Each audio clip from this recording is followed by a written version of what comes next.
Hi guys and welcome to my review of Saints Row 4 Gat Out of Hell. I'm going to get it out of the way in the first place that I love this game series, and so I'm going to try not to gush quite so hard over this because, believe me, I really want to. But in the interest of being fair to it, I'm going to try and keep those feelings to a minimum and just kind of go over the facts. So, the facts are, I've loved the game since the beginning. And I mean, since the first Saints Row. I know it was basically a clone of GTA, where they were trying to kind of follow on the coattails of GTA's popularity. But since then, GTA has become more serious and po-faced and realistic, while this has become progressively more insane. I think that's probably the best way to put it. I mean, quite frankly, I enjoy the lunacy that this gives me access to, just the incredible amounts of insanity that this game just gives you the ability to play around with. So for me, it's all good. Now, plot wise, certain elements, if you decided to play this for instance before Saints Row 4, it wouldn't make as much sense. There are parts of it at the beginning, like the intro to this, which you kind of want to play the main game first before you give this a go. If nothing else, it will get you used to the idea of using the superpowers, because that does a much better job of telling you about the superpowers than this does. Now, this is not a full-size game. It is not. It's not the same size as Saints Row 4, so it's not going to keep you busy for even close to as long.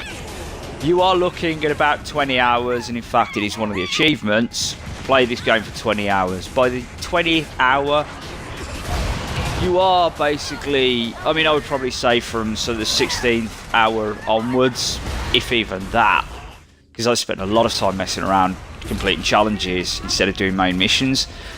You'll maybe have this finished after 10 hours, and after that you're mopping up challenges. Now, I've had to restart this because there was a glitch where one of the things I completed didn't show up. Just to let you know that there was a glitch. It stopped me completing the game in one go, so I've had to restart with another save. It was annoying, but I like this game enough that I don't really mind restarting. I really kind of enjoyed it that much. Besides, there were a couple of achievements that I'd missed out that I needed to restart to get. So just, if you are an achievement hunter, just bear in mind there are a few things that if you complete stuff before you get the achievement for it, you're going to have to restart. But plot-wise, it's good. It works. It's suitably insane. The superpowers, once again, are kind of explainable. And in this one, you, as you can see here, can actually fly. This isn't gliding like it was in Saints Row 4. You're actually flying. So you can pretty much easily get from one side of the map to the other once you've got the wings fully upgraded without really touching ground. You don't really need to. I mean, if you learn to dive and jump and raise again, then you can pretty much get around without even thinking about needing to go near the ground, which I like, because that was the one thing about Saints Row 4 that I kind of wasn't happy with. If I was going to have superpowers, I wanted to be able to fly, and this gives you the chance. So that's one of the things that improved over Saints Row 4. As far as gameplay goes, it's pretty much the same thing, but as you can see here, the missions, the Hellblazing missions, which were like the Trailblazing missions from Saints Row 3 and 4, they have been replaced with ones where you fly instead. Giving you the flying mechanic, I don't see why they wouldn't do that. Here I'm doing a completely terrible job at flying. I'll be honest, this wasn't actually one of my best, but still, this is one of the more challenging courses. Anyway, so yeah, superpowers wise, they will follow the same basic formula as I think I've said as Saints Row 4's did. There are different effects. but they're all rewritten to fit more in with the setting of hell, rather than a computer simulation, which is what Saints Row 4 was.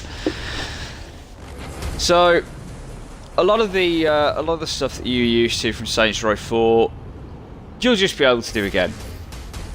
If you were used to it then, if you got used to it playing that, nothing is really going to have changed so much that you're not going to become instantly familiar with it.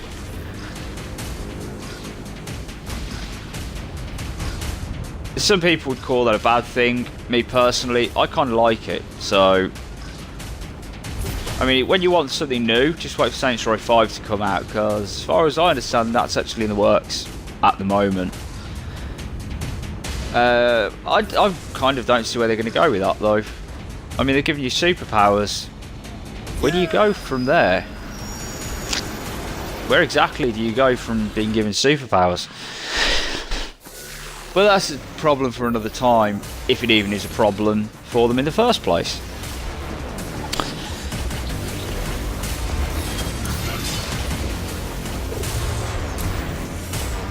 So, as I've said, it's like Saints Row 5 to actually play through, but it retains a lot of the, well, it retains all the humour of the previous games, and it is a hell of a lot of fun to play. It's still fairly formulaic in the way it works. As you can see here, this is one of the 7 deadly weapons, and it's a chair with a minigun in each of the armrests. Also, under the footrest is the missile launcher that I'm using here. So they've added in what they call the 7 deadly weapons, which are all based on the 7 deadly sins. You gotta try harder than that, Sid.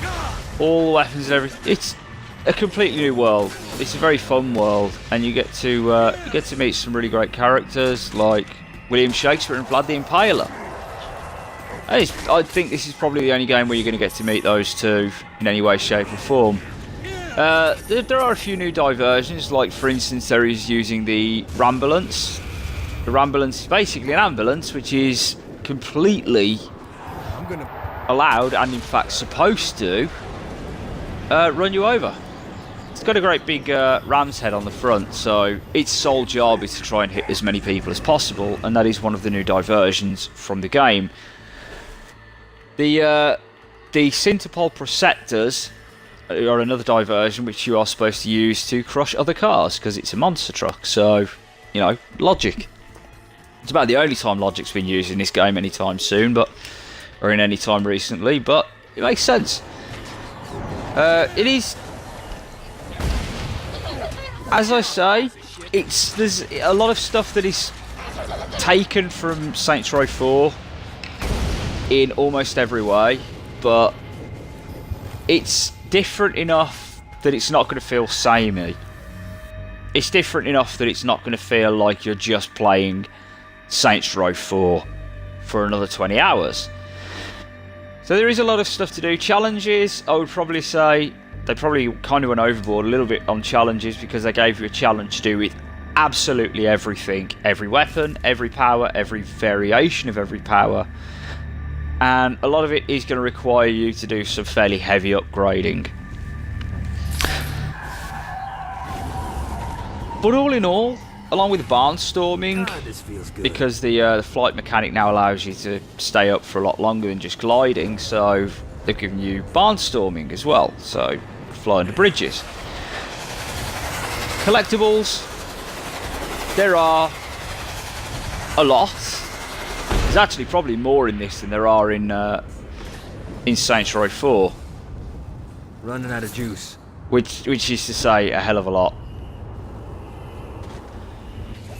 But once you get the collectible finder, if you really need to collect them, or you really want to collect every achievement in the game that badly, they're pretty easy to find.